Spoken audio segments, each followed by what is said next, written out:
即使同一批同学参加，你们这样一批同学，如果你们现在只是2天嘛，我们打气的时候是7天嘛，有些同学呢是从第1天睡到第7天，那有些同学呢是前面几天没有睡，后面几天睡，有些同学是前面几天睡够了，后面就不用睡了所以同一批同学走下去，呈现出来的状态也每个人不一样的嘛，所以呢，我们就了解，我们不用去跟人家比较，我们也不用理会别人是什么状态，我们看自己就好。那么看你自己的时候呢，你审查老师有时候在提醒的时候呢，他会从比较普遍的现象告诉你们，你可能是普遍现象里面的其中的一个，你也可能是比较不普遍的现象里面的一个。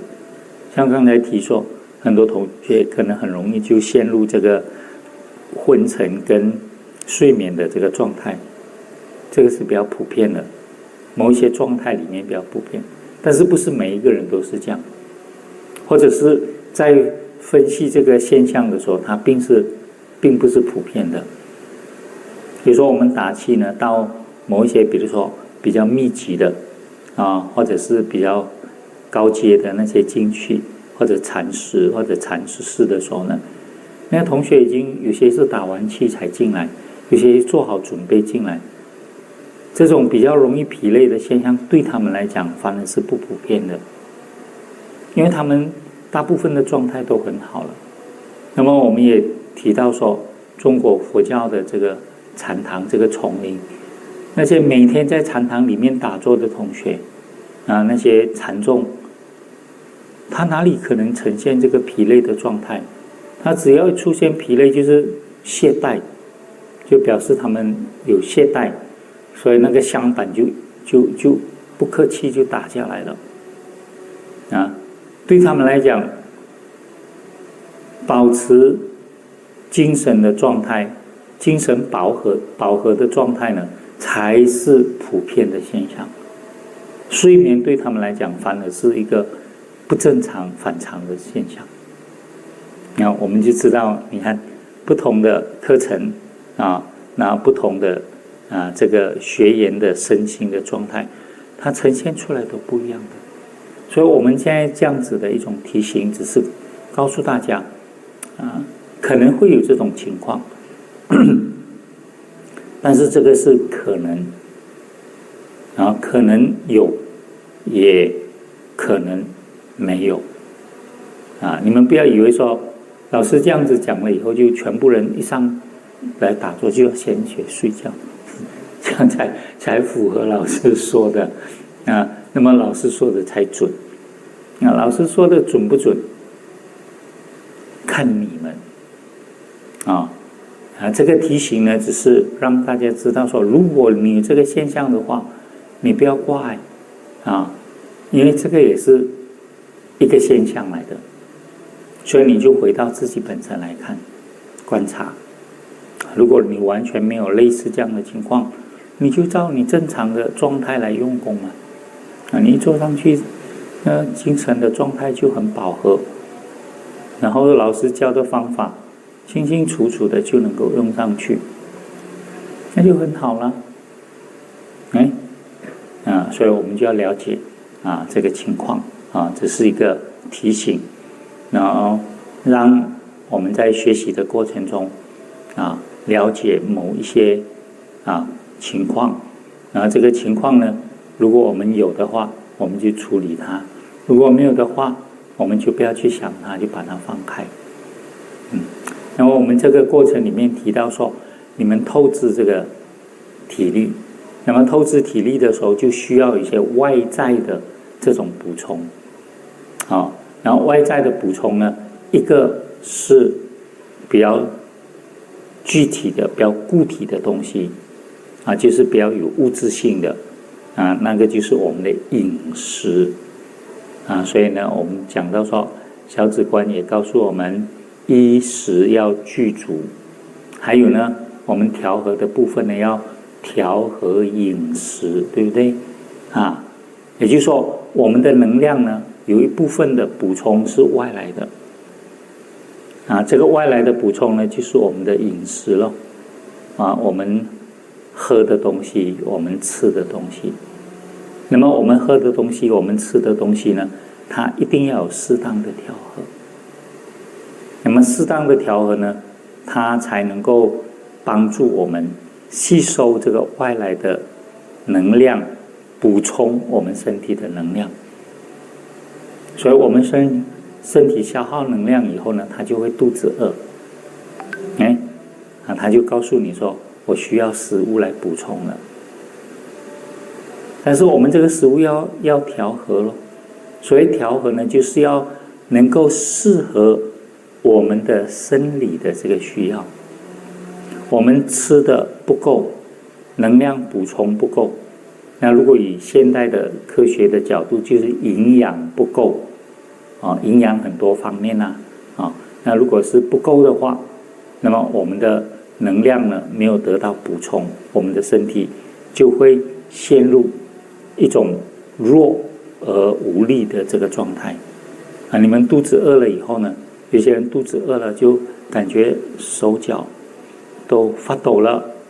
走路都没有力了，对不对？如果真正饿，能量消耗掉了。但是如果我们只是感觉到肚子饿的话，可能这个现象还不明显。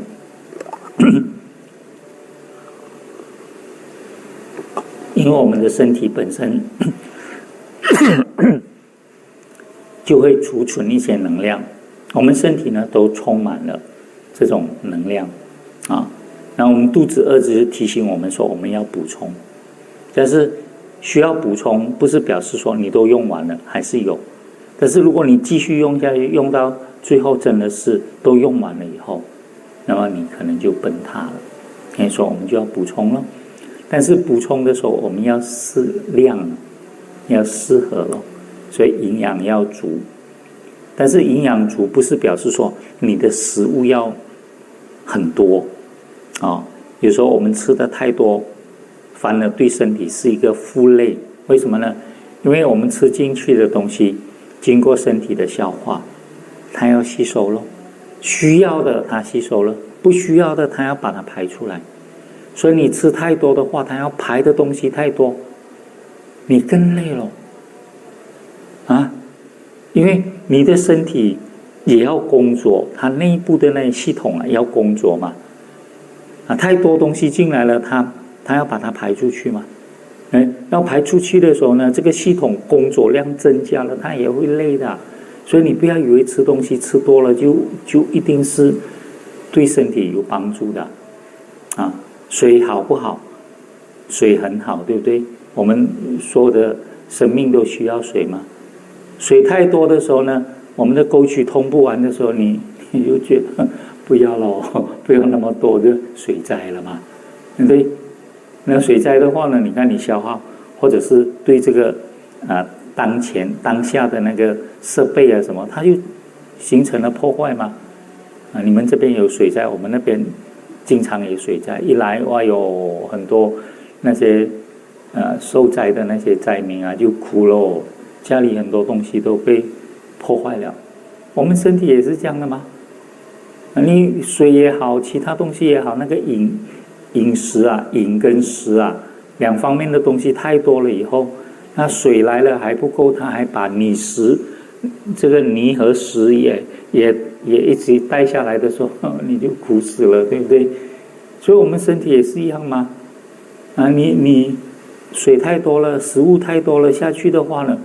你身体要把它排出来的，它累死了，它更累了所以我们要调和那有一些食物呢，吃下去我们叫垃圾食物嘛，那食物进去没有营养的嘛，那没有营养的东西你进去了以后，你身体还要把这个垃圾排出来像我们日常生活中，如果我们能够减少垃圾，你知道我们省了多少钱，省了多少的这种消耗，对不对？可是我们还是用了很多垃圾，没有办法我们的生活现在变成是一种惯性了但是我们的饮食呢，我们要调和，所以25方便里面他讲调和饮食，这个很重要的因为饮食呢是我们补充能量的一个外来的重要的一个物质嘛所以我们一定要适当的调和它所以现在有很多谈到饮食跟我们身体健康的那些学说，那我们中医中国的医术很早就叫做食疗法，对不对养生最好的方法是食物嘛你不要再加别的那个什么营养，你只要食物调得很好身体就健康了。那同样的，我们在不断消耗能量的时候呢，我们就要注意到饮食的调和那这样子每天固定的时间，这个是我们生理上的一个需要嘛，然后补充这个我们的养分然后补充它，然后保持身体的基本的一种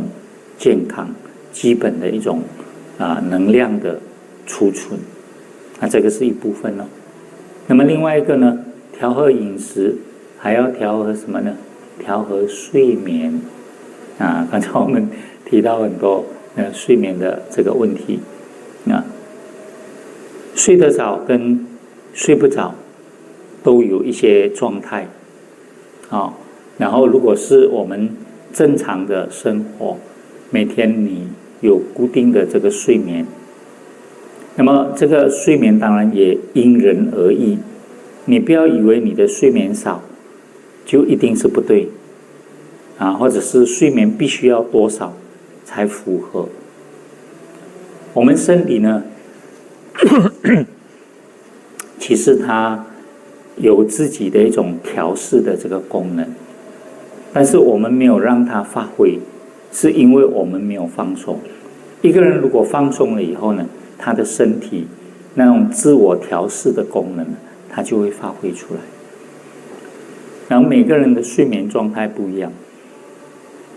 很多人呢他们最担心的就是叫做失眠晚上睡不着就叫做失眠，白天睡得太多不知道要叫什么有些人他白天睡多，晚上就睡不好，他就担心了晚上失眠了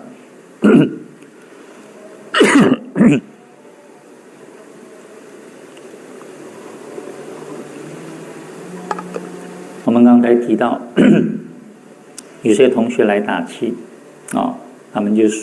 禅堂里面就睡得很好，晚上就睡不着了。为什么？禅堂白天都睡得很好了嘛，那晚上睡不着，第二天又疲累了，白天又睡得很好了那就日夜颠倒了那这样的时候你怎么办呢？有很多人呢晚上睡不着，他就很惨了，他说完蛋了我晚上睡不着，然后因为打气他早上很早就要起床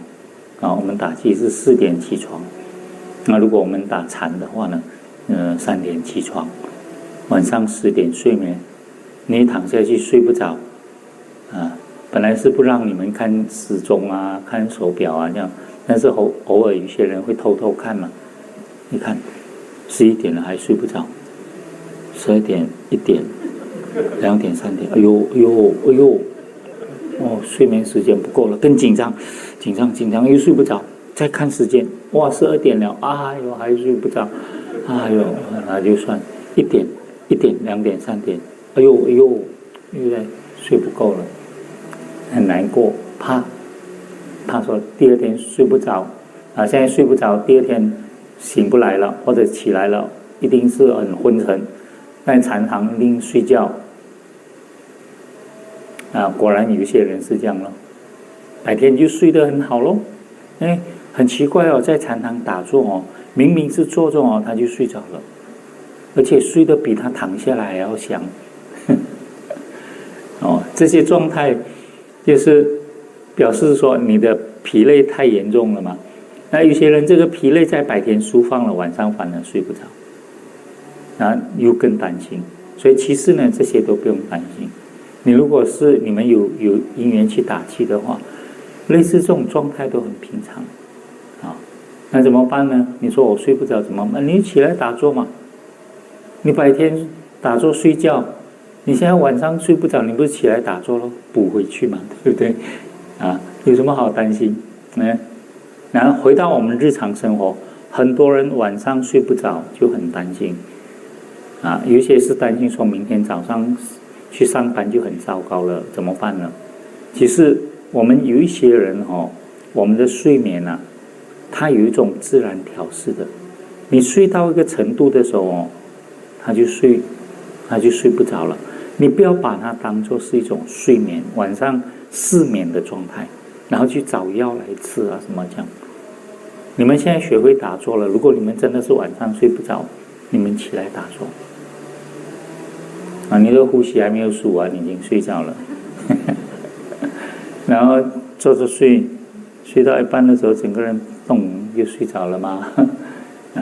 所以你的身体不放松，为什么有些人晚上会失眠睡不好？就因为白天工作压力太大，睡觉前还想着很多东西。那么现在有一些专家提醒说，你们睡觉前1个小时不要看电脑，对不对？不要看这些东西，为什么呢？它对你的刺激，所以你躺下去的时候呢，这个头脑啊，这个还是很活跃的，当然就睡不着了，生理上还很活跃，然后睡不着。其实晚上有时候呢，如果偶尔你失眠的话，你不要去挂碍它，不要去认为是问题，因为可能你当天其他的时间已经休息够了，所以晚上就不需要睡眠了。还有呢，有一些像我们这样年纪比较大了，你过了一个年纪的高的这个岁数多了以后呢，你会发现到你的睡眠自然减少，不知道是不是因为我们怕逝去的时间太多了呢？